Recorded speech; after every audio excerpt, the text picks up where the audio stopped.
नमस्कार, आदाब, सत श्री अकाल। Classics failed at box office में आपका स्वागत है।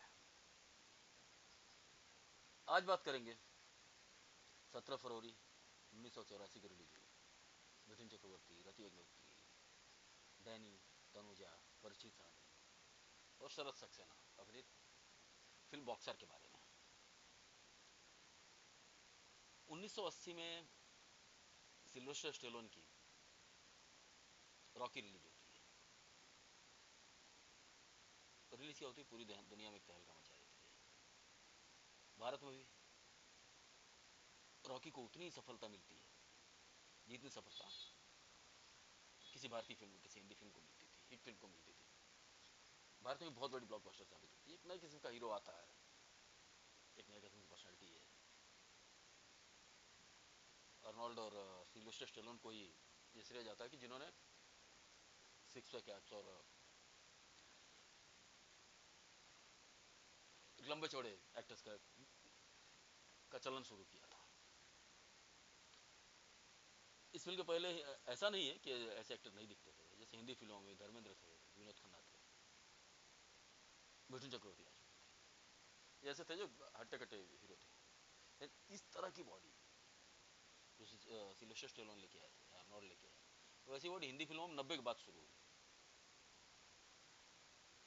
जब संजय दत्त ने अचानक अपनी बॉडी बनाई, सलमान खान ने बॉडी बनाई, सुनील शेट्टी आए, अक्षय कुमार आए, तब एक सिक्स पैक एब्स वाले एक्टर्स का चलन शुरू हुआ। हॉलीवुड में अर्नोल्ड और सिल्वेस्टर स्टेलोन शुरू कर चुके थे। रॉकी को देखकर, जैसा कि यहाँ पर आमतौर पर हिंदी फिल्मों में होता है, जैसे कोई हॉलीवुड की फिल्म हिट होती है तो हिंदी फिल्मों में एक लाइन लग जाती है उसी तरह की फिल्म बनाने की। जैसे राजसीपी जब बॉक्सर लेके आए, उसी से एक साल पहले धर्मेंद्र एक ऐसी फिल्म कर चुके थे, मैं इंतकाम लूंगा। उसमें भी एक बॉक्सर की ही कहानी थी और लगभग दोनों फिल्मों की कहानियां बहुत मिलती जुलती थी। बॉक्सर में तो बहुत से सीन्स तो ऐसे ही उठा लिए गए हैं रॉकी से, लेकिन स्टोरी में कहीं मुझे एक बॉक्सर में कमी भी थोड़ी यही लगी। और ये सिर्फ बॉक्सर की ही नहीं है, राजसीपी की बहुत सी फिल्मों में कमी देखी गई है। चलिए जरा इससे थोड़ा पहले चलते हैं, जरा इस बारे में बात करते हैं कि बॉक्सर बननी कैसे शुरू होती है। मिथुन चक्रवर्ती 1976 में फिल्म इंडस्ट्री में आते हैं। आते ही उनको एक तरह कहा जाए तो लकी साबित होते हैं कि पहली फिल्म के लिए नेशनल अवार्ड मिल जाता है और पूरी इंडस्ट्री में एक नाम होता है कि बड़ा बहुत ग्रेट एक्टर आ गया है, बड़े ऊंचे कद का अभिनेता आ गया है। मिर्गिया में लाजवाब अभिनेता मिथुन का, लेकिन उसके बाद कोई इनको काम नहीं देता है। ये कहा जाता है यार एक्टर तो बड़ा अच्छा है लेकिन हीरो नहीं लगता है। ऊपर से मिथुन काले थे और तब और काले एक्टर की एज ए हीरो तो तब क्या किसी दौर में आज भी आप ये उम्मीद नहीं कर सकते कि कोई काला लड़का आ जाएगा और आते उसको मेन लीड मिल जाए। काम नहीं मिलता है, स्ट्रगल करते हैं, छोटे मोटे रोल मिलते हैं। अमिताभ की फिल्म दो अनजाने में एक छोटा सा रोल करते हैं और रोल करने के लिए उनको उस फिल्म में स्पॉट वॉटर का काम करना पड़ा। रेखा के पीछे पीछे उनका बैग लेके घूमते थे। और फिल्म में फुल नहीं, गुलशन गुलशन में छोटा सा रोल करते हैं। और भी कुछ फिल्में आती हैं, उनको विलन के रोल ऑफर होते हैं, वो विलन बनने से मना करते हैं। पहले तो विलन बनने के लिए तैयार थे, लेकिन बाद में कुछ तानों से, जब उन्होंने कुछ ताने सुने, ये कहा गया कि यार देखो कैसे कैसे लोग हीरो बनने के लिए आए, तब उन्होंने दृढ़ निश्चय ले लिया कि नहीं यार मैं बनूंगा तो हीरो बनूंगा। मेहनत रंग लाती है, कुछ हीरो के रोल मिलते हैं, धीरे धीरे गाड़ी चलने लगती है। सुरक्षा, तराना, फरेब, ख्वाब जैसी कुछ फिल्में मिलती हैं कि धीरे धीरे काम मिलने लगता है। इसी बीच 1980 में और राज सीपी और देखा जाए तो राज सीपी और मिथुन ने करियर लगभग एक ही साथ शुरू किया था। मिथुन 1976 में आया, 78-79 के आसपास उनको एज हीरो फिल्म मिलनी शुरू हुई और राज सीपी अपनी इनकार लेकर उसी के आसपास आए थे 1977 में। पहली फिल्म उनकी इनकार रिलीज हुई थी एज ए डायरेक्टर। उनकी पिता खैर उसके पहले बहुत बड़े प्रोड्यूसर थे, डिस्ट्रीब्यूटर थे, लेकिन राजसिप्पी ने घर की फिल्म से इनकार से अपनी शुरुआत की थी। इनकार भी एक हॉलीवुड फिल्म की रीमेक थी। इनकार के बाद धीरे धीरे राजसिप्पी का करियर चलना शुरू हुआ, कुछ फिल्में करनी शुरू की उन्होंने। धर्मेंद्र के साथ गजब आई, गजब भी हिट हुई। अमिताभ के साथ सत्ते पे सत्ता बनाई, सत्ते पे सत्ता भी हिट हुई। जब सत्ते पे सत्ता की कास्टिंग चल रही थी 1980, तभी राजसिप्पी ने मिथुन को उस फिल्म में एक छोटे से सपोर्टिंग रोल के लिए साइन किया था। वो रोल जो फिल्म में कमल जीत ने किया। लेकिन जैसे ही सत्ते पे सत्ता की शूटिंग शुरू होती है, तब तक मिथुन की कुछ फिल्में एज ए हीरो आ जाती है, और राजसिप्पी खुद मिथुन से कहते हैं कि अब तुमको एक छोटा रोल नहीं करना चाहिए, अब तुम हीरो बन चुके हो, और मिथुन को अपनी एक फिल्म बाजी के लिए साइन कर लेते हैं। तब तक मिथुन की और कुछ फिल्में हिट हो जाती हैं।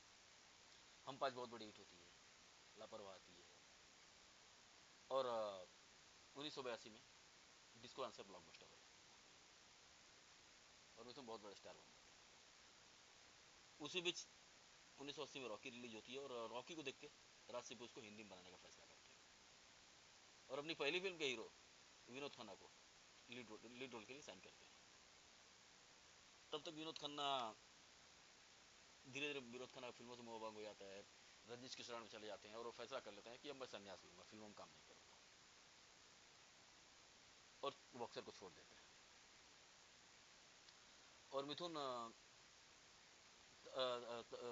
राजसिप्पी की जान पहचान हो चुकी थी, और मिथुन राजसिप्पी से प्रभावित भी थे कि राजसिप्पी ने उनको सही सलाह दी, और फिल्म छोड़ने का, खुद फिल्म छोड़ने के लिए कहा। नहीं तो आमतौर पर डायरेक्टर एक्टर को छोड़ता नहीं है, और वो भी उस एक्टर को जिसकी कुछ फिल्में हिट हो चुकी हैं। अगर मिथुन सत्ते पे सत्ता में होते, दो हीरो का सपोर्ट मिल जाता है सत्ते पे सत्ता को, लेकिन राजसिप्पी ने मिथुन को छूट दी थी, इसलिए मिथुन राजसिप्पी से प्रभावित थे। और जब विनोद खन्ना ने बॉक्सर छोड़ दी, तो दो ही ऑप्शन बचते थे, दो एक्टर थे तो उस दौर में जिनकी बॉडी अच्छी थी। एक धर्मेंद्र, लेकिन धर्मेंद्र इसी सब्जेक्ट से मिलती जुलती एक फिल्म कर रहे थे, राजसिप्पी जानते थे, तो उन्होंने धर्मेंद्र को नहीं लिया। दूसरे बनते थे मिथुन। राजसिप्पी मिथुन के पास गए, मिथुन ने स्क्रिप्ट पढ़ी, स्क्रिप्ट मिथुन को पसंद आई, और ना सिर्फ मिथुन फिल्म करने को तैयार हुए, बल्कि फिल्म को प्रोड्यूस करने के लिए भी तैयार हो गए। बॉक्सर को मिथुन ने प्रोड्यूस किया था। चलिए, फिल्म शुरू हुई, बन के रिलीज हुई।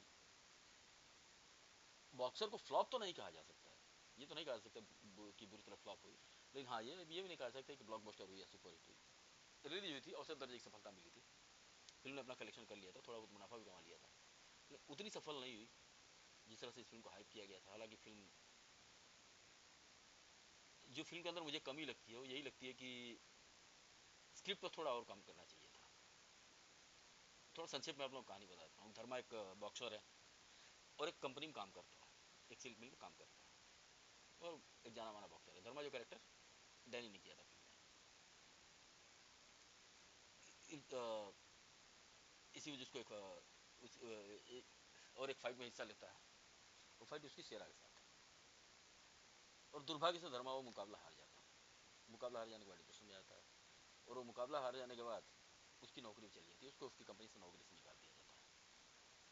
अब धर्मा और फ्रस्ट्रेट हो जाता है, और फ्रस्ट्रेशन में घर में झगड़े शुरू हो जाते हैं। उसकी पत्नी है, पत्नी का रोल तनुजा जी ने किया था, और एक छोटा सा बच्चा है, बेटा शंकर, जो भी छोटा है। अब इसकी नौकरी भी जा चुकी है, फाइट भी नहीं कर रहा है, डिप्रेशन में अगर शराब पीना शुरू कर दिया तो घर में कलह शुरू हो जाता है। परिवार आर्थिक संकट से जूझ रहा है।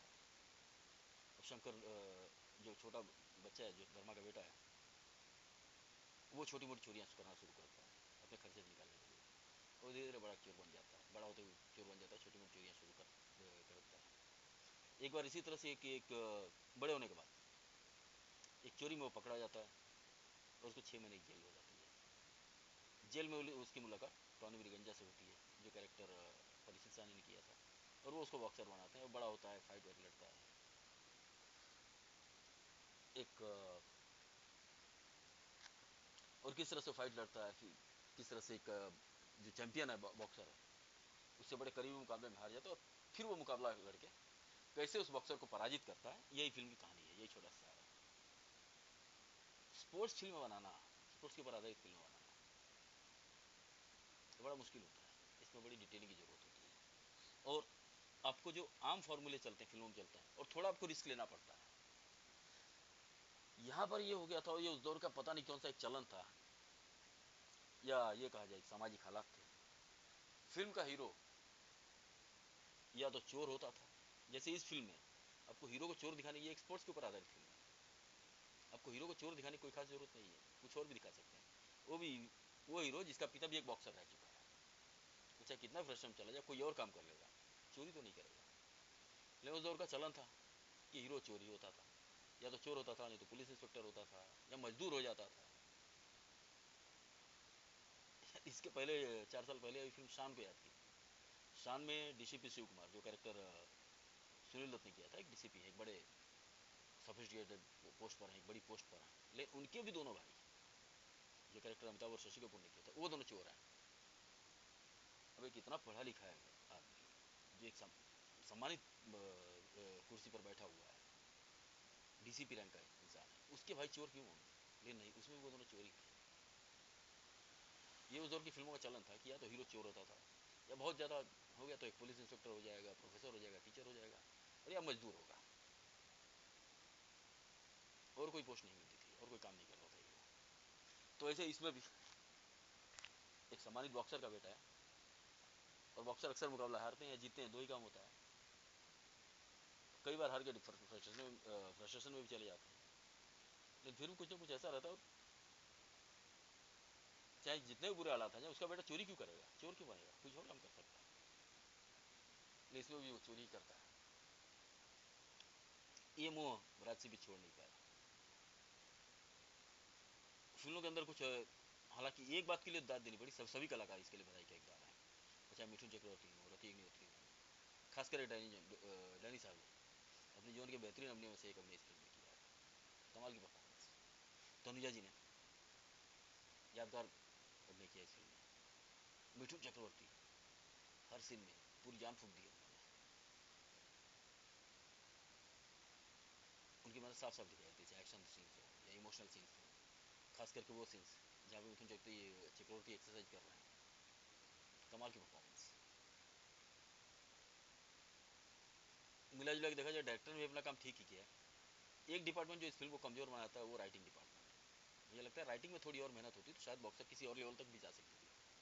हालांकि फिल्म ठीक ठाक चली थी, और मिथुन की बेहतरीन फिल्मों में गिनी जाती है, और वो कुछ गिनी चुनी फिल्में जिनमें मिथुन का अभिनय यादगार है, उनमें से एक बॉक्सर को भी रखा जा सकता है।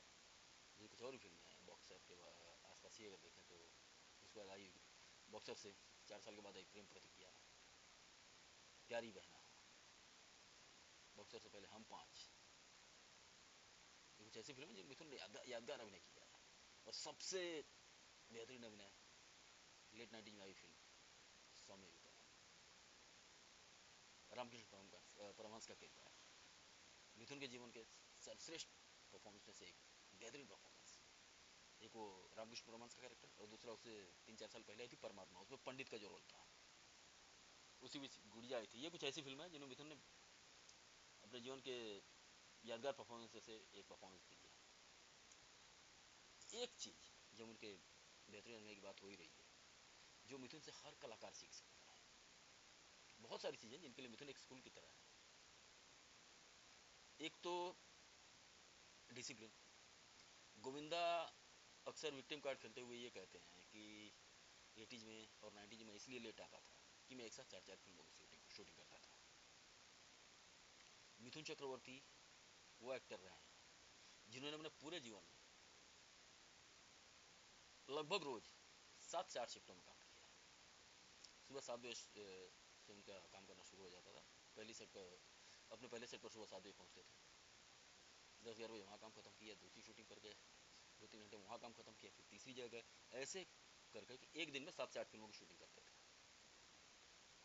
लेकिन कभी कोई प्रोड्यूसर या कोई डायरेक्टर ये नहीं, आपने कभी ये सुना ही नहीं होगा कि मिथुन की वजह से उनकी फिल्म डिले हुई है, या मिथुन उसके सेट पर लेट पहुँचे। जो टाइम देते थे समय पहुँच जाते थे। और मतलब एक मशीन की तरह काम करते थे।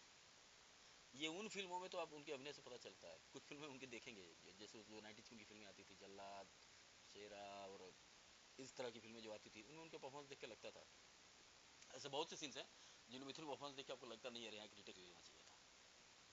वही मिथुन, जब मिथुन को कोई ऐसा रोल मिलता था जिसमें थोड़ा भी दम होता, थोड़ा भी पोटेंशियल होता, भले स्क्रिप्ट थोड़ी 19-20 है लेकिन अगर कैरेक्टर को ऐसा लगता है दमदार है, उसमें मिथुन अपनी जान फूंक देते हैं।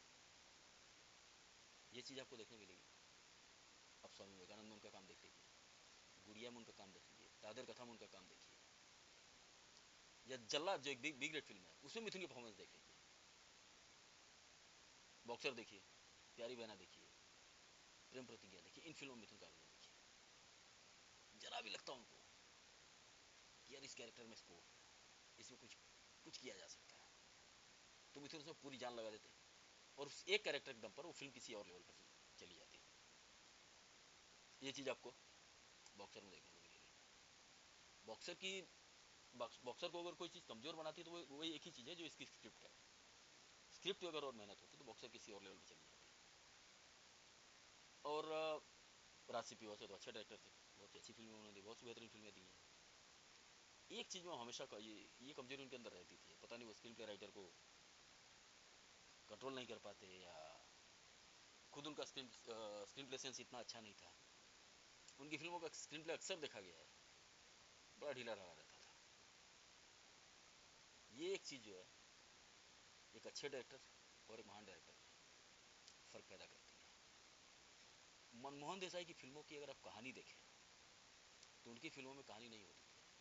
हर फिल्म में घुमा फिरा के एक ही कहानी होती थी, तीन भाई हैं, बिछड़ गए, मिल गए, माँ बेटे हैं, बचपन में बिछड़ गए, जो बड़े होकर मिले, लगभग एक ही तरह कहानी होती थी। लेकिन स्क्रीन प्ले और डायलॉग ये दो चीज़ें थी जो एक ढीली ढाली कहानी को एक और लेवल तक लेके चली जाती थी। स्क्रीन प्ले के एक एक शब्द में मनमोहन देसाई का इनपुट होता है, चाहे स्क्रीन प्ले राइटर हो या डायलॉग राइटर हो, मनमोहन देसाई सामने बैठ के लिखता है। हर सीन में मनमोहन देसाई की उतनी इन्वॉल्वमेंट होती है। और उनकी फिल्मों को अगर आप देखें तो चाहे अमर अकबर एंथनी हो, सुहाग हो, नसीब हो, स्क्रीन प्ले के सिवा और है क्या? स्टोरी तो हमें हर फिल्म की एक जैसी ही है, स्क्रीन प्ले ही है जो हर फिल्म को एक दूसरे से अलग करता है। स्क्रीन प्ले, एक्टर्स की परफॉर्मेंस, एक्टर्स अपने किसी एक्टर्स को ये इजाज़त नहीं थी कि अपनी मर्जी से एक फुल स्टॉप या कॉमा तक बदल दे, एक पैर यहाँ से वहाँ हिला दे।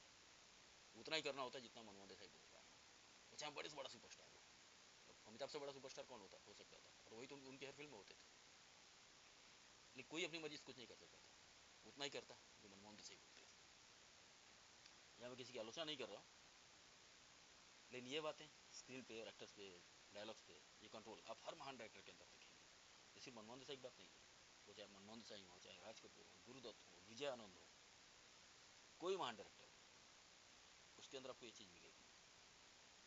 और यही कुछ कमजोरियाँ जो जैसे राज भी अच्छे डायरेक्टर थे, बहुत सी अच्छी फिल्में उन्होंने दी है, सत्ते पे सत्ता है, दंगल है, शहजाद है, ये इसी तरह फिल्में 80 के दशक में चलती थी और ये सारी फिल्में हिट फिल्में हैं जो राज ने दी थी।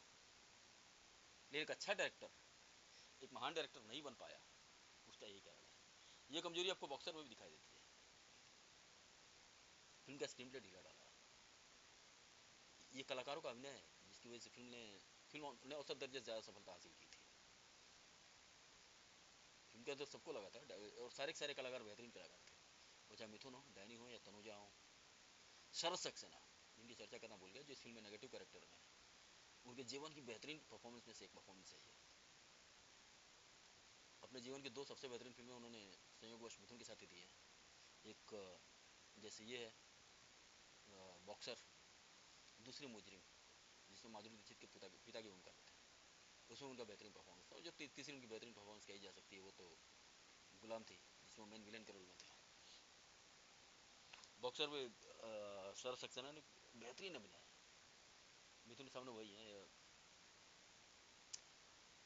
जो मिथुन पॉजिटिव कैरेक्टर का है, लीडिंग मिथुन फिल्म के लीडिंग मैन है, और शरद सक्सेना फिल्म में नेगेटिव लीड कर रहे हैं। यादगार अभिनय सभी कलाकारों, चाहे मिथुन से लेकर मिथुन, शरद सक्सेना, ऋतिक नेत्री, तनुजा, डैनी, सबने अपने जीवन का बेहतरीन अभिनय किया है। यहाँ डैनी साहब के साथ एक बड़ी रोचक बात है। हकीकत में डैनी मिथुन से उम्र में 1 साल छोटे हैं, और शुरुआती दौर से इन दोनों महान कलाकारों ने कई फिल्मों में एक साथ काम किया है। पहली बार जहाँ तक मुझे याद है, पहली बार ये दोनों एक साथ आते हैं हमसे बढ़कर कौन में।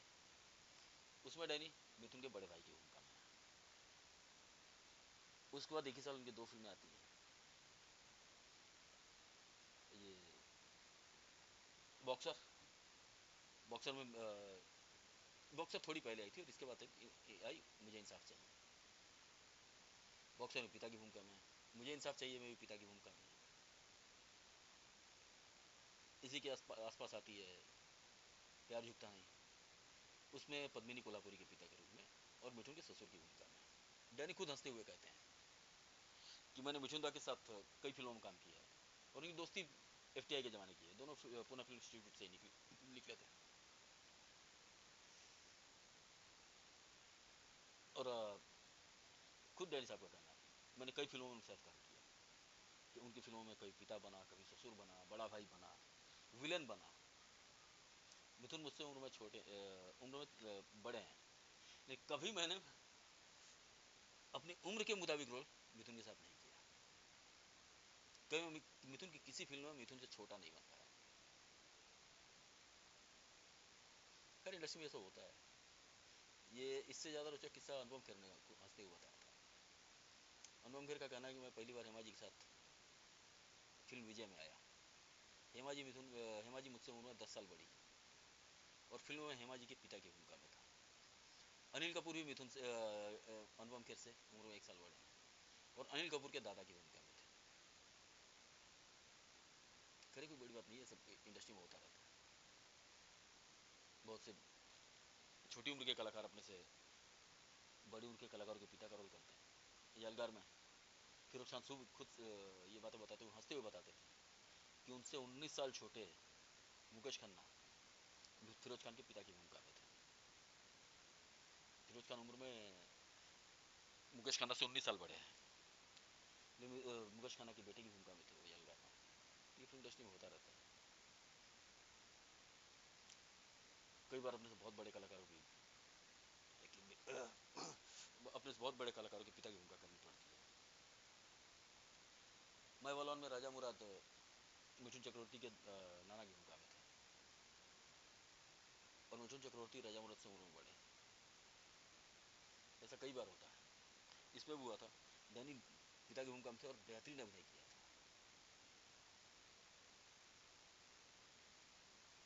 फिल्म में हर कलाकार ने अपनी जान फूंकी थी, और शायद फिल्म ने जो कलेक्शन किया था उसकी एक बहुत बड़ी वजह थी।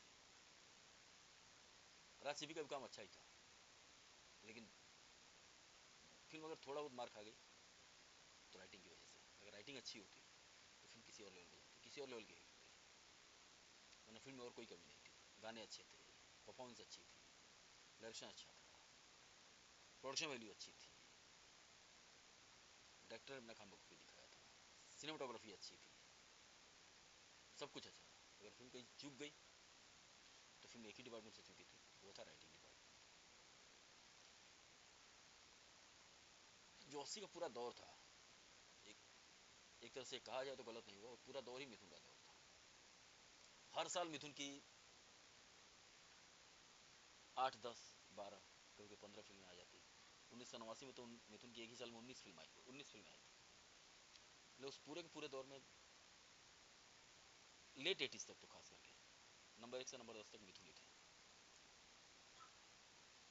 ऐसा नहीं है कि अमिताभ नहीं चल रहे थे, अमिताभ की फिल्म, लेकिन अमिताभ एक तो अर्ली 80s में उनका एक्सीडेंट हो गया, उसके बाद राजनीति पे चले गए, इसलिए फिल्में उनके आने में 2-2, 3-3 साल का गैप ले रही थी। आ रही थी, चल भी रही थी। 88 के बाद उनकी फिल्में फ्लॉप होनी शुरू हुई, उसके पहले उनकी फिल्में हिट हो रही थी, लेकिन उतनी फिल्में नहीं आ रही थी। मिथुन की हर साल 8 से 10 फिल्में आती थी, उसमें 4-5, कभी कभी 6-7 फिल्में भी हिट होती थी। शुरुआत से डिस्को डांसर से जो सफ़र शुरू होता है, वो डिस्को डांसर, उसके बाद जैसे बॉक्सर है, बॉक्सर कोई फ्लॉप नहीं कहा जा सकता, प्यार झुकता नहीं, आधी तूफान, ऐसी कई फिल्में, प्यार का मंदिर, घर एक मंदिर, ये सारी फिल्में ब्लॉकबस्टर फिल्में थी। और ये सिलसिला आके, जहाँ तक मैं समझता हूँ, कि जो पहली फिल्म फ्लॉप होती है वो थी प्यार का कर्ज। 1988 में आती है। वहाँ से फ्लॉप का जो सिलसिला शुरू होता है, उसको तो पूरी तरह फ्लॉप नहीं, कुछ फ्लॉप होती हैं तो कुछ और सज जाती हैं, कुछ हिट भी होती हैं। जैसे सेल 90s में त्रिनेत्र आई थी, वो बहुत बड़ी हिट हुई थी। लेकिन जो लगातार जो हिट का सिलसिला था, वो जो डिस्को से शुरू हुआ था, वो आके यही खत्म होता है, प्यार का कर्ज पे खत्म होता है। उस बीच में एक आध फिल्म में कोई फ्लॉप हुई तो हुई, लेकिन नहीं तो हर साल 8-10 फिल्में जो आती थी, उसमें तकरीबन 5 अच्छी हिट होती थी।